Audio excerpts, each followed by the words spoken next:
ಮಕ್ಕಳಿಗೆ ರಾಜಕಾರಣಿ ಮಾಡಬೇಕು, ಟಿಕೆಟ್ ತರಬೇಕು, ಲೋಕಸಭಾ MP ಮಾಡಬೇಕು, ರಾಜ್ಯಸಭಾ MP ಮಾಡಬೇಕು.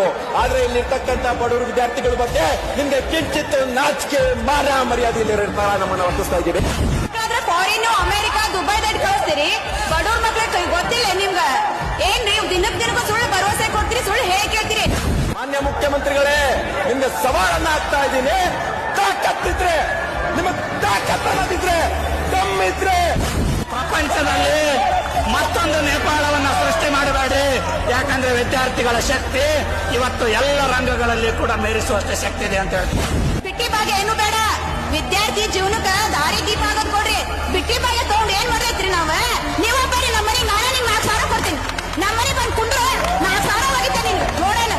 ಇವತ್ತು ನಮ್ಮ ತಂದೆ ತಾಯಿಗಳು ಸಾಲ ಸಮದ ಮಾಡಿ ಏನಾದ್ರು ಓದ್ಬೋದು, ಆದ್ರೆ ನಮ್ಮ ವಯಸ್ಸು ಮುಗಿದು ಹೋಗ್ತಾ ಇದೆ.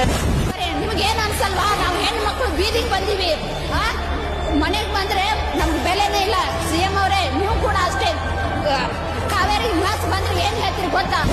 ನಾವ್ ಹಾಕಿರೋ ಭಿಕ್ಷೆಯಲ್ಲಿ ಸರ್ಕಾರ ಇರೋದು, ನಿಮ್ಮಪ್ಪಂದಲ್ಲ ಸರ್ಕಾರ. ಮಾನ ಮನುಷ್ಯತ್ವ ಏನಾದ್ರು ಐತಾ? ಒಬ್ಬ ವಿದ್ಯಾರ್ಥಿ ಧಾರವಾಡದಾಗ ಓದ್ಬೇಕಂದ್ರೆ ಕನಿಷ್ಠ 6,000 7,000 ರೂಪಾಯಿ ವಿದ್ಯಾರ್ಥಿ ಅನ್ನೋದೇ ಅಮೌಂಟ್ ಬೇಕು ಸ್ನೇಹಿತರೆ. ಆ ಹಣವನ್ನ ನಮ್ಮ ತಂದೆ ತಾಯಿಗಳು ಕೂಲಿ ಮಾಡೋರು ಎಷ್ಟು ದಿನ ಕೊಡ್ತಾರೆ ಸ್ವಾಮಿ? ಮಕ್ಕಳು ಹೆಣ್ಮಕ್ಳು ಮನೆ ಕಳಿಸ್ತೀರಿ ನೀವು? ಒಂದ್ ಮನೆಗೆ ಹೋಗ್ಬೇಕಾದ್ರೆ AC ಕಾರು ಮತ್ತೆ ಅದಕ್ಕೆ ಸಪ್ರೇಟ್ ಅವ್ರ ಗಮ್ಯಾನ. ನಮಗಾರಿ ನಾವು PG ಹಣ ಸತ್ತ ನಮ್ ತಂದೆ ತಾಯಿ ಹೊರಗೆ ಬರ್ತಾರ, ಆಗ ನಿಮ್ಗೆ ಗೊತ್ತೈತಿ. ಅವ್ರ ಮಕ್ಕಳ ಜೀವನವನ್ನು ರೂಪಿಸೋದ್ರಲ್ಲಿ ಎಲ್ಲಾ ರಾಜಕಾರಣಿಗಳು ಬ್ಯುಸಿ ಆಗಿಬಿಟ್ಟಿದ್ದಾರೆ ಸ್ನೇಹಿತರೆ. ಇವತ್ತು ಬಡವರ ಮಕ್ಕಳ ಬಾರು ಬೀದಿಗೆ ಬಂದಿದೆ ಏನು?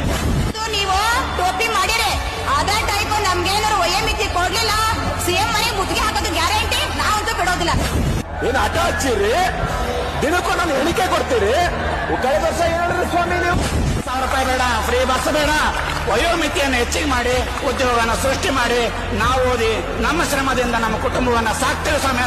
ಈ ಕಾಂಪಿಟೇಟಿವ್ ಎಕ್ಸಾಮ್ಸ್ ಅನ್ನ ಸುಮ್ಮನೆ ಆಯ್ಕೆ ಮಾಡ್ಕೊಂಡ್ಬಿಟ್ಟಿವೇನೋ, ಎಲ್ಲೋ ಕೂಲಿ ನಾಲಿ ಮಾಡಿಬಿಟ್ರೆ ನಮ್ಮಪ್ಪ ನಮಗೆ ಒಳ್ಳೆ ಮಗನಾಗಬಹುದಾಗಿತ್ತು. ದಿನಕ್ಕೆ 300 ರೂಪಾಯಿದಿಂದ 500 ರೂಪಾಯಿ ದುಡ್ಡು ಸಾಕ್ಬೋದಾಗಿತ್ತು. ಇವತ್ತು ಸರ್ಕಾರದ ನೌಕರಿಯನ್ನ ನಂಬಿಕೊಂಡು ಎಲ್ಲೋ ಒಂದು ಕಡೆ ನಾವು ಮೂಲೆ ಗುಂಪಾಗಿಬಿಟ್ಟಿವೆ ಅನ್ಸುತ್ತೆ. 4 ದಿನದಿಂದ ಊಟ ಇಲ್ಲ, ಏನಿಲ್ಲ.